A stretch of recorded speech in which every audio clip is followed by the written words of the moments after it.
I just wanted to spend some time talking about cognition. A lot of us like to make a cognition into this some spooky, godlike thing. I kind of just really wanted to solidify a lot of points I've been making.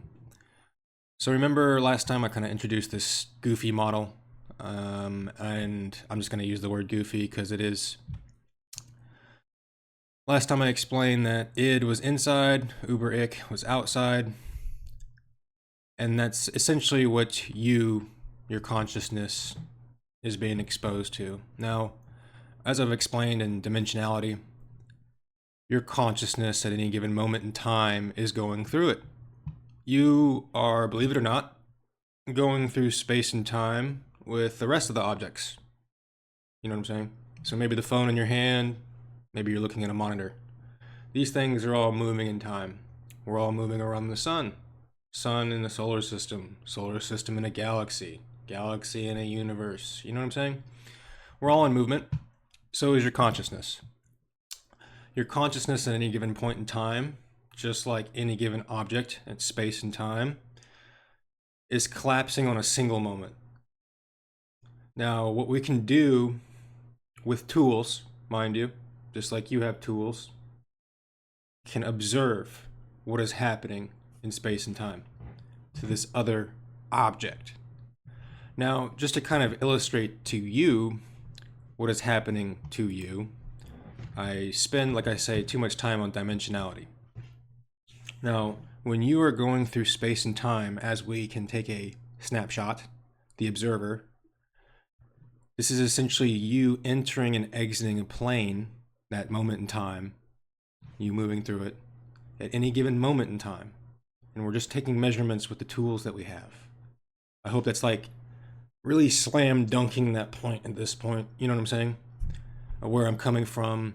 This is how your consciousness is behaving in space and time. Are we all cool with that yet? Now, the whole point of introducing the model was this is what your consciousness can be perceivably exposed to as it's moving in space and time. You know, for instance, there's a closet behind me. Am I conscious of that closet? For instance, all I am saying is that, is this within my range of consciousness? Now, I know for a fact there is a closet behind me because there's a lot of things I can use at my disposal. I've got memories, I've got interactions with that closet physically. I've opened it many times and closed it. Now, however, what I'm working with right now, me, the person that I'm talking about, I'm working with an illusion of that closet. Okay, I'm not consciously aware of that closet other than the fact that of the things that I've just expressed to you. Okay, this is the range of consciousness.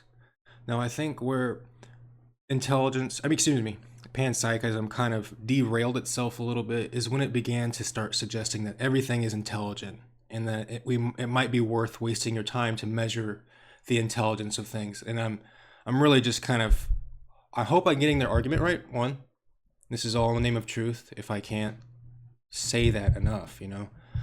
And then two, I hope I'm just kind of going to show you guys why that's just such a ludicrous idea to entertain with respect to time.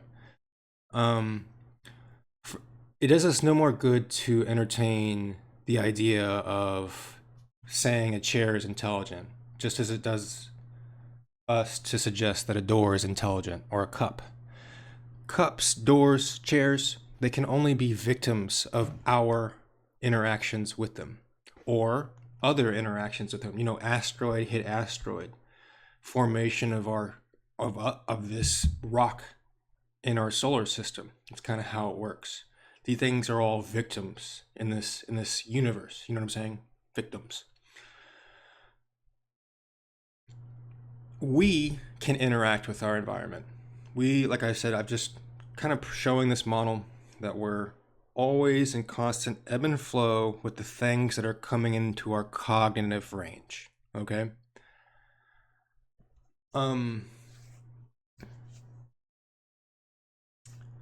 We can make choices about victimhood, for instance.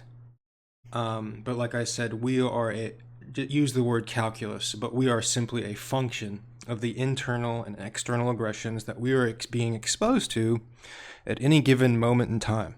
Okay?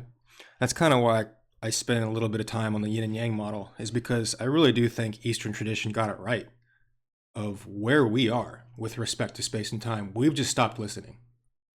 And we've just really put our ape-like images of ourselves at weird hierarchies and within any given moment in time.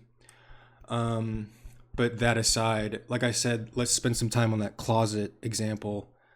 All I have is these cognitive images that I've created for myself at this point in time of knowing that that closet exists. Now, in order to be consciously aware, like if I want to know for a fact that closet still exists, maybe I'm having some doubts, I can turn around and use a different set of tools. Okay, do you guys get where I'm coming from? Now I can turn around and become consciously aware of the closet.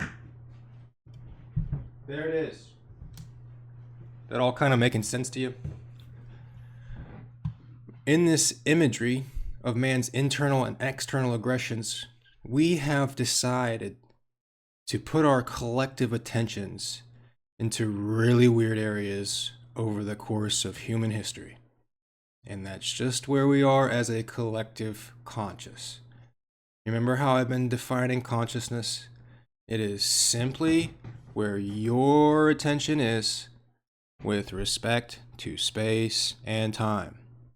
I do not know how I can keep slam dunking that point, but given these internal and external aggressions, man has constructed some pretty crazy true images and false images for itself.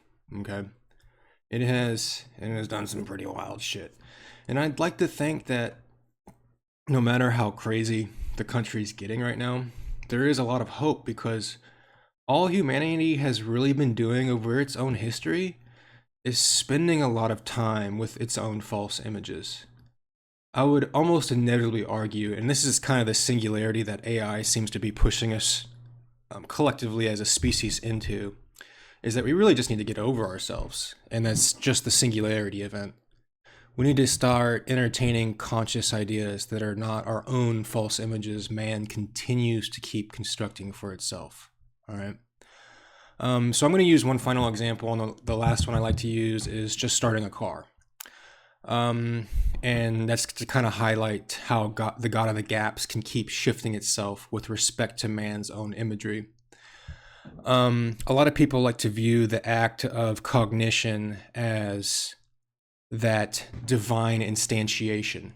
That is where God inserted itself into the body, and poop, something happened. So if we simply use the example of a car, we stick a key into the car, and what we've done as humanity and said, the collective turning of that car and that car starting, that's godlike.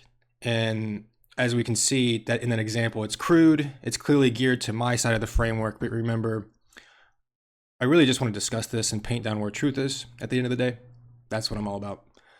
But what man seems to have done, in my opinion, is we have made that imagery seem godlike. And I just need man to understand that all we have done is made false illusions or true illusions for ourselves. All these illusions are internal and external influences.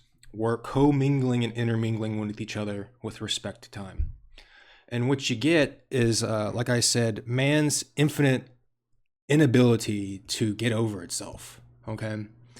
That act of cognition in that vehicle example is no more godlike than two rocks hitting each other before we were even on this marble in the cosmos.